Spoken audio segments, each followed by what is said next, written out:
Ooh, we're going on a trip. We're going on a trip. Got the spinnies. Now I just got to figure out how to get this into this so that we can get off to the airport. How do I do it? Do I just stick it in there? Is it even going to fit? We're going to talk with you guys today about a topic that we get questioned on constantly: traveling with firearms on commercial flights. I'm going to share with you my experience, so if you have a different experience, put it in the comments. This video is not politically minded, so if you've got an opinion that you shouldn't have to go through TSA checkpoints or anything like that, that's not the point of this video. The point is, how can you travel safely and efficiently on domestic flights in the United States with firearms? So this is not geared towards international travel. This is geared towards travel in the United States with guns and how to make it painless. I've traveled more times than I can remember with firearms over the last 10-15 years, and I've done it through numerous airlines because, let's face it, a lot of times we shop for what's the cheapest flight or who's got a flight, where you're going, when you want to be there. We're going to tell you some stories about what didn't work and what really wasted a lot of time, what maybe almost cost us missing flights or did cost us to miss flights. And we're also going to talk with you about what does work, what we found after many, many, many times of doing it, what works flawlessly and fluidly. So we're going to get right into it. I'm going to get my concealed carry pistol onto that airplane, in the hold, of course, and the gun I'm taking hunting, I guess. So how do we get these guns safely into the hold of the airplane? I think before we go there, we should talk a little bit about the history of air travel. You know, there's a lot of folks that get super upset when they go to the airport and they have to wait in line and they've got to take their shoes off and go through all those checkpoints. You know, it's pretty easy to forget history. And I did some printing yesterday because I thought that actually having this stuff listed out, you could see visually all of these pages. What each of these pages is depicting is a hijacked airplane. In this day and age, we don't really see hijackings too often, and we don't see it because of security checkpoints at airports. Now, don't get me wrong, it's annoying. I don't like it. But the reason that we have these rules is because there's bad people in the world. Did you know that in the 1970s, there were 240 hijackings, 240 hijackings. So from the 1950s to the 80s, hijackings were so common that people my age and older looked at it sort of like big city crime. It's just so common and so rampant that you just get numb to it. But if you crash enough airplanes, hurt enough people, all of a sudden Congress does something. And what they did was called the Anti-Hijacking Act of 1974. As a kid, I got on an airplane once with my father, and it must have been 1986, I would guess. And I had a pocket knife. Not this knife, but it was like a decent pocket knife, 3-inch blade. I believe it was like a cheap Imperial. And I remember having it in my pocket, didn't think anything of it, but neither did anybody else. There was no security screening that stopped me from having that knife on the airplane. If you don't believe me about all these hijackings, go do the research. But because of it, we now don't have guns on planes. You know, when 9/11 happened, they didn't have a firearm on the plane. Do you know what they had? Box cutters. Simple box cutters that you buy at Home Depot that have a razor blade in them.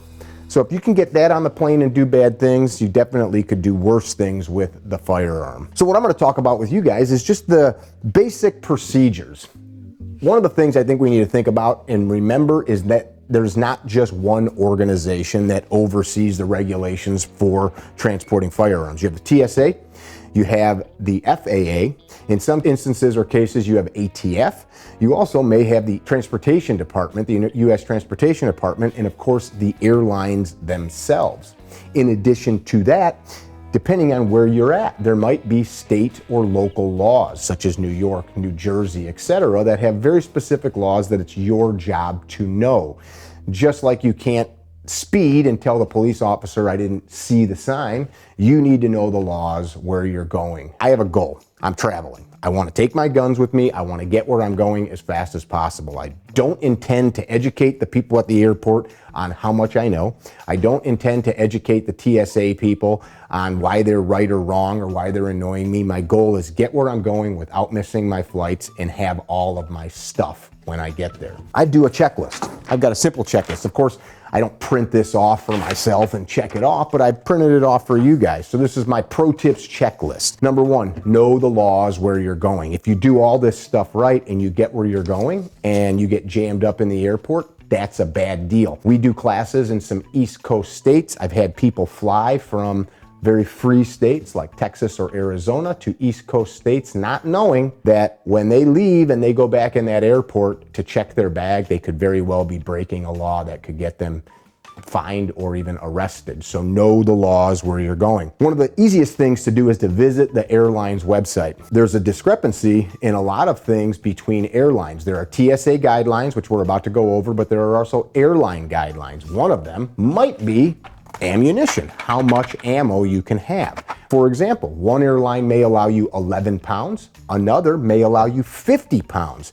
And if you learn what one airline does and you follow their rules but go to another airline, you might get yourself in trouble. I actually print the airline requirements, especially if it's an airline that I don't use often, because sometimes they don't know what their rules are. Point in case, American Airlines I fly quite often, and oftentimes I pick an airline because of the time or location that they fly to. I'm not super brand loyal when it comes to it. I just need to get where I'm going. But I flew from Chicago to Seattle, Washington. Everything was fine. I had a long gun and a couple of pistols. I then drove to Bend, Oregon, where I flew out of the Bend, Oregon airport a couple days later. I had the same case. It was actually this case here.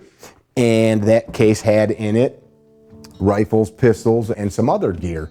The American Airlines clerk at the Bend, Oregon airport literally told me I was in violation of all these laws and statutes, and that not only would I not be able to board the plane, but I might be in criminal trouble, which I knew I wasn't. I had to make a couple phone calls to the airlines, and that person got reprimanded. Eventually I got on the plane, except I almost missed the flight. And the fact is that there's a huge disparity of people's understanding of these rules. So I print them. If you don't have a printer, screenshot them, or at the very least save the web address so that you have it and can pull it up instantly. Procure, the next step, a durable hard-sided case. So I like these cases from Nanuk. I'm going to show you how I use these. This is if I'm going on vacation or just traveling with just pistols, or maybe just my concealed carry gun, like my little SIG. A case like this works perfect. If I've got long guns, this is basically a big version of that. This is from Nanuk. I've also got a really nice one here from Pelican. This is something you can toss other gear in with, and we're going to talk about what happens when you get a bunch of gear mixed in. So procure a good case. The TSA regulations say and state something very specific. In a locked, hard-sided container where the firearm is totally inaccessible. Hard-sided means a lot of things, but really the prerequisite is that it can't be easily opened. I use 2 padlocks. We'll talk more about the padlocks in a second, but there's a lot of folks I see just travel with like the flimsy gun case that the manufacturer sends you. I've seen those break open in transit, and if that happens, your gun could easily get taken. So spend the bucks on a good case. Use a cable lock or disassemble. What do I mean by that? Well, I have a goal. My goal is, as I stated, get to where I'm going. My goal also is make it as easy as possible when this thing goes through screening at the airport, make it as easy as possible for the screeners when they see it to say, hey, this person is following the rules. What I mean by that is if I have my action closed and I have a bunch of junk in this box with the gun, it might be hard for them to see through the x-ray machine. If I have this action open and I have a cable lock through it, such as this, everybody in America, when you buy a gun, you get one of these cable locks, so you should have one. I'm not so much putting this here to secure the gun more, because we all know that these things don't really stop a bad guy, but what it does is it lets the screener know that that action is open, that the gun is unloaded, and that you're doing your best to secure the gun, quote unquote. So I normally do this. With this long gun, for example, I could do this, but I would probably break this shotgun down. Depending on what your gun is, you can sort that out. Same with an AR. If I'm traveling with the AR, I break it in half. Now the screener can see that gun's unloaded, that gun's inoperable. At the very least, it requires somebody to put hands on it to put it back together. So food for thought. My goal, again, is make it simple as possible. So use a cable lock or disassemble. Here's a pro tip: 2 sets of keys. So I have 2 sets of keys every time I travel, and this is even with my truck. If I'm on a road trip, not going through the airport, I have 2 sets of keys. Because if you're 1,000 miles from home and you lose your keys, you're screwed, right? So I have 2 identical sets. Of course, these keys don't go in your bag, they stay with you, but I might have one set like this that does not have like a big key ring, and I bury that in my wallet. And then this is the one that I have in my pocket or in my carry-on to get at this. But I always have 2 sets of keys. Pack the ammo correctly. Empty magazines and empty guns. Why do I say empty the magazines? Well, there are certain airlines like Delta, for example, that allows you to have magazines full. So I could have these mags jammed up and in the case. They also want the mag tops covered so that the rounds can't fall loose. Not every airline does that. To make it simple for me, so I've only got one way to do it, I always have my magazines empty, and the ammunition needs to be stored either in original packaging or a box like this little Plano box. The ammunition is stored separate and tight. If you look at the verbiage that is used, original packaging from the manufacturer or packaging specifically designed to carry small amounts of ammunition made of fiber, so cardboard would be fiber, wood or metal. You might have an ammo can full of ammunition, but how that is packed matters. Ammunition is not accepted loose or in magazine clips. That's American Airlines. Delta's actually got some of the best online information. They've got paragraphs and paragraphs, and you can tell that they created this because people probably had too many gray areas, so they spelled out for them what they wanted. So Delta, no more than 11 pounds of ammunition. The ammunition may be packed in the same container as the firearm or in a separate container. The ammunition must be packed in the manufacturer's original package or securely packed in fiber, wood, or metal containers. The ammunition inside the container must be protected against shock and secured against movement. Loaded ammunition magazines or clips must be removed from the firearm and must be securely packed in boxes or other packaging specifically designed to carry small amounts of ammunition and fit over any exposed ends of the magazine or clip. Ammunition with explosive or incendiary projectiles will not be accepted. Here's one that is true across the board. Black powder for black powder arms is considered hazardous material.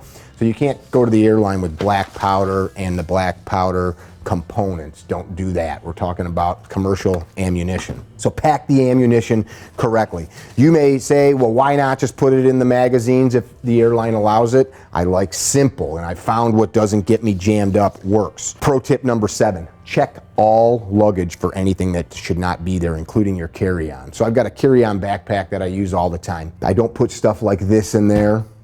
Did you know you can't take this on most airplanes? You shouldn't be able to. Most gun parts have to be in checked baggage. Well, somehow a box like this got put into my checked bag. And as I was going through security, they said, hey, what's this?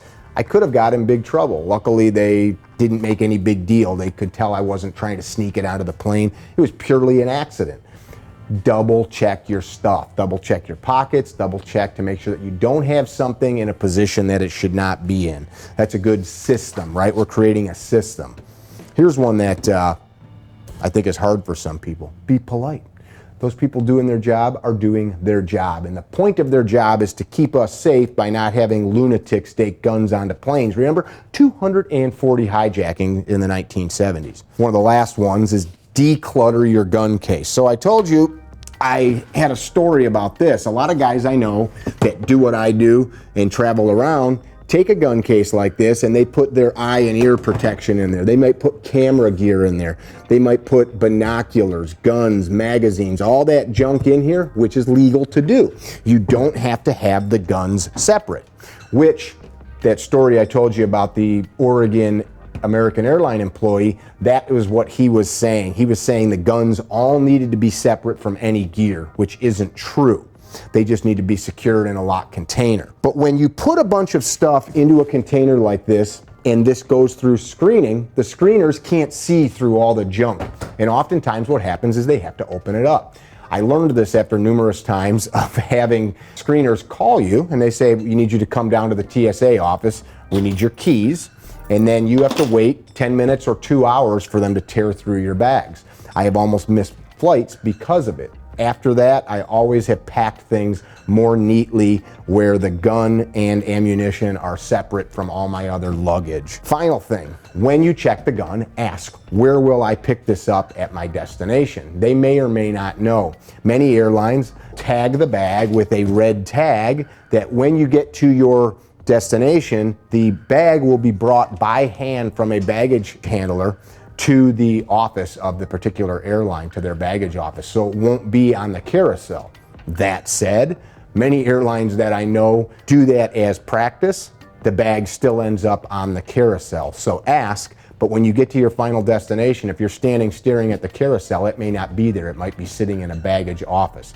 Again, because of the disparity of knowledge across the country, I have seen this change almost every time I fly. If you ask my wife Sharon, who's almost always with me as we're checking in, it's become a joke because there is always some different opinion or idea from the folks at the desk when we check in. All right, so I'm gonna walk you through the simple process that I go through when I go to the airport. Doesn't matter if it's a single pistol like my carry gun here or bag with ARs in it or a box with ARs. But my process is something like this. I've got my gun. I also would normally put my holster right here just so it's all together for me. It fits, depends on what you've got, but I've got all this stuff where it fits. I close this. What you see underneath this tape is I've got my name and my telephone number written on there, just so it's there. I put these locks through just like so. I don't latch them yet. And then I'm gonna pick my suitcase up. So I would have my suitcase with all of my other goodies ready to go, and this would go right on top. So when I get to the airport, this is the process. You can check in online, but you have to check this bag, and you can't check this bag online like you would just a regular bag without a firearm. So you're gonna enter the airport. You're gonna go to the baggage counter wherever you, whichever airline you're working with, and you walk up when it's your turn and you say, I'm here to check in, and I need to declare a firearm in my checked luggage. Just like that. You don't say, I have a gun. You say, I need to declare a firearm in my checked luggage. And 99% of the time, the clerk will just say, okay, great, which bag is it in? And I'd say it's in this one right here. Now, here's where I have some specifics about how I do this. Remember, my goal is to get where I'm going. I don't make a big deal out of it. I don't really want anybody else at the airport to know I'm traveling with a gun. It's none of their business. I don't want to make a scene. I don't want to make anybody uncomfortable. I don't want to make the clerk uncomfortable. I want to finish and get my bag put onto the plane so I can go through security and do my thing. So if Drew, who's behind the camera, was the clerk, or if you guys were the clerk and behind me was the other travelers, I would position my bag like this on the scale. If you've flown once or more than once, you understand that you weigh your bag. So I would position it like that so as I open this, the people behind me don't see what's in my bag. It wouldn't be up on this table though. You guys know that the baggage scale is down at like mid-shin height for most of us, a foot off the floor. So I would be able to bend over and look into here. Now here's why I haven't yet locked this. 50-50 attendant will want to have you open the case. It's a 50-50 that I've found that they want to open it. And that's up to them. The airlines have different rules. But here's what happens. You are going to sign a little affidavit. It's a little card that says your name.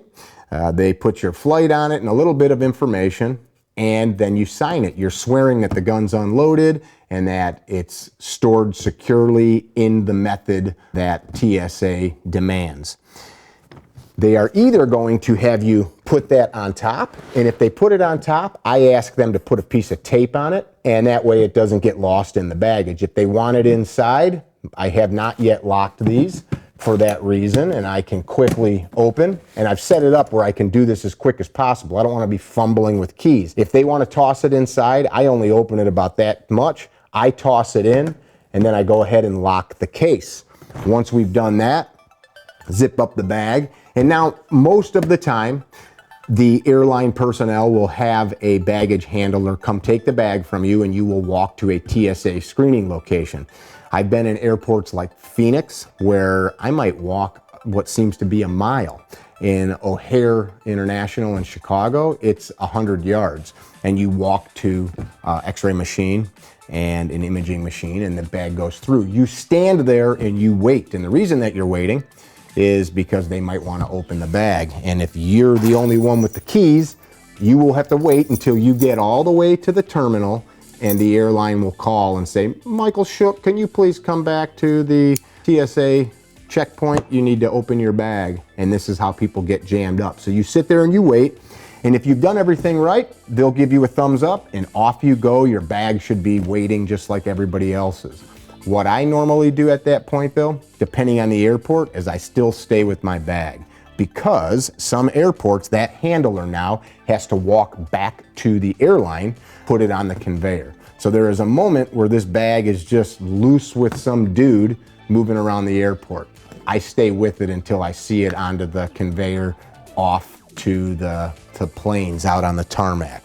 And that's really the long and the short of what makes this simple. It's a simple process that sets me up for success. I think too often we inject too much emotion about the process. It's annoying that I have to go through this. You know what else is annoying? People taking planes over and crashing them into the ground or killing passengers. Unfortunately, because liberty is as it is, people are able to exercise their will and hurt others. So I'm pretty happy that I can rest assured that there's not really going to be guns and things like that on airplanes. So if we're going to use or take long guns with us, we have options, right? For me, I'm going to tear these guns down if I can. I'm going to pop them apart like this. One, it makes it much easier to get into a case. I don't need as long a case, which is nice. But also, again, my goal with the screener, I want them to see this gun is torn down. This gun is not in a position that it's going to operate, and that I've done the best job that I can to make safe travel for everybody. I know some of you guys are going to listen to this and you're going to think it's an infringement of my rights. Well, you're talking about private businesses, i.e. the airlines. So same thing, when I get to the airport with this case, I've got it set up like so, and I do the same thing, except normally I have these padlocks in my pocket. I'll walk right up to the counter like this so that I'm ready to lock this sucker up as soon as they're done doing their thing. And with this, they can't tape that card to the outside because this thing's gonna be out to the elements, so that card's gotta go inside. So the same thing, I try to position it where the case, as I open it, is blocking the view to the other travelers at the airport. We toss that card in, down she goes, and away we go, and everybody's happy. And if you're into tech stuff, this little box from Vault Tech's kind of neat. This is a nice little option. It's small, it's light, a little too tight for my taste because I want to be able to get my magazines and ammo in there. I personally just like analog. I don't like things that require batteries, but this, it's got a, looks to be silicone gasket, it seals up. You can punch a code in, so if I've got all my gear in here, I can punch a code in. Once you lock her up, this really seals it down. These latches, there's quite a bit of force. You can punch in your code, which I'll do.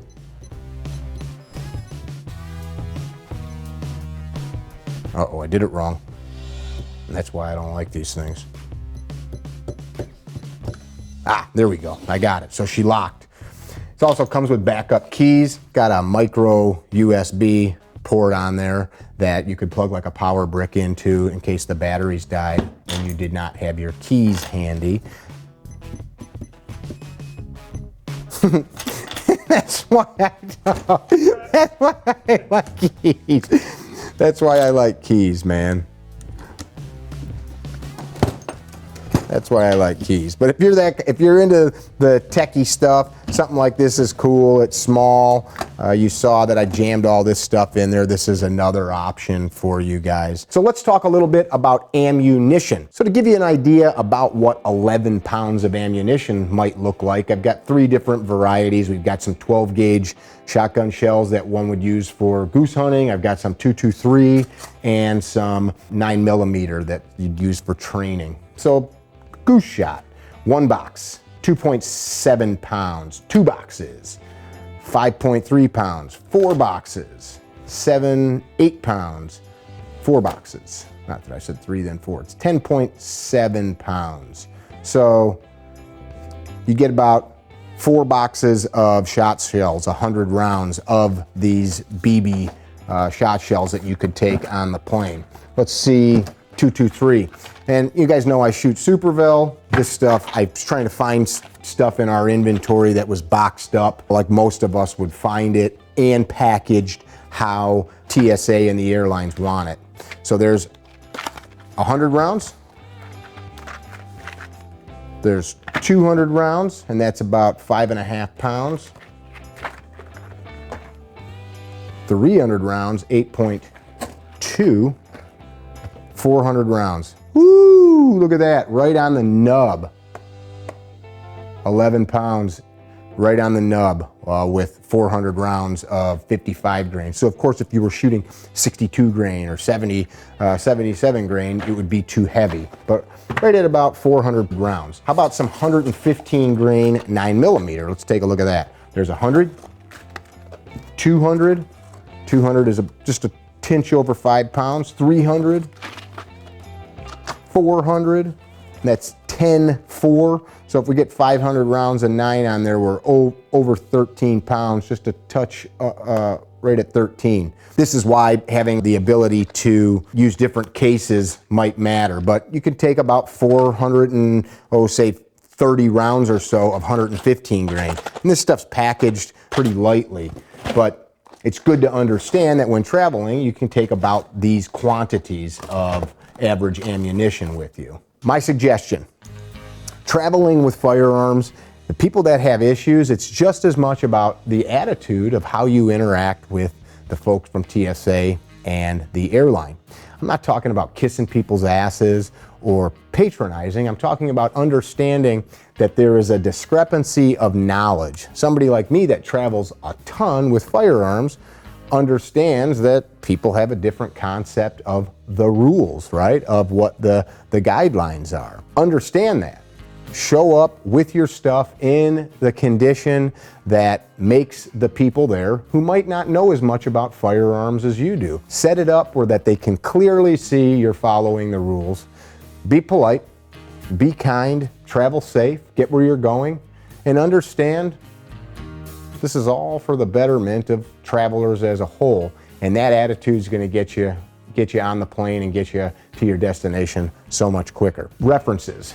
TSA's website's got a ton of information. Go to the website of the airline that you are going to be flying. Know the rules of any of the destinations that you are going to.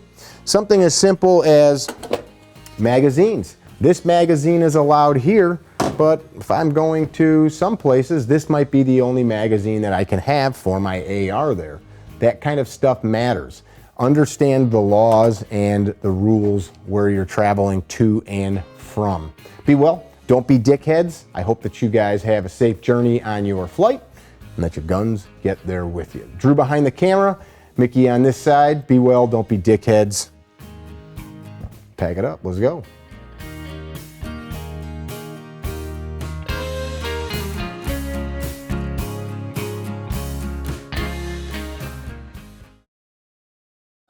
I said I got me some gunfighter gun.